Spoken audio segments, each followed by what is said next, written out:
Alors aujourd'hui, on voit l'addition ou la soustraction de fractions avec le même dénominateur. Alors pour ce qui est d'une addition, si par exemple j'ai 2 huitièmes plus 3 huitièmes, ça fait combien? Donc, pour représenter, j'ai ici une barre de chocolat qui est séparée en 8 parties. 1, 2, 3, 4, 5, 6, 7 et 8. Un problème qui pourrait refléter cette situation, c'est que, par exemple, Pierre mange le 2 huitièmes de la barre de chocolat, donc 2 parties sur les 8, et Jean mange 3 huitièmes de la barre, c'est-à-dire 3 parties sur 8. Alors, quelle quantité, quelle fraction de la barre a été mangée en tout? Alors, toute cette partie a été mangée, ce qui correspond à 1, 2, 3, 4, 5 parties sur 8 en tout.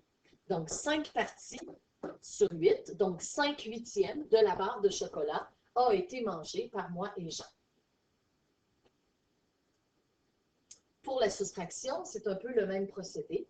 Donc, par exemple, Jean a mangé, Jean avait 6 huitièmes d'une barre de chocolat. Donc, il avait 6 morceaux de la barre de chocolat. Il avait 6 huitièmes des morceaux et il a offert 2 huitièmes à son ami. Donc, on enlève les 2 huitièmes à son ami.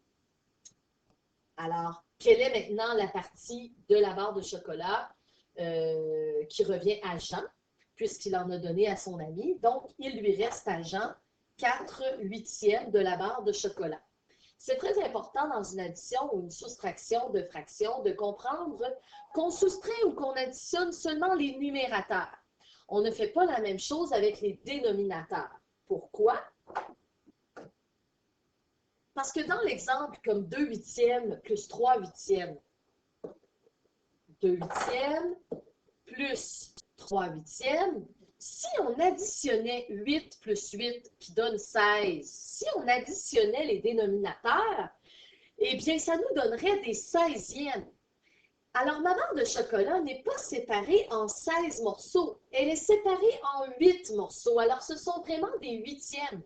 Alors, les 16e ici n'ont aucun sens. Pour avoir des 16e, il faudrait que ma barre soit séparée ainsi.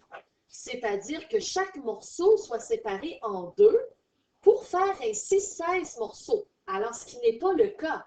Ce n'est pas des 16e, ce sont des huitièmes. Donc, bien y penser, on ne fait qu'additionner ou soustraire les numérateurs et le dénominateur reste pareil parce que notre barre de chocolat n'a pas changé d'apparence. Elle est toujours divisée en 8 morceaux et non pas 16 morceaux après l'addition ou la soustraction.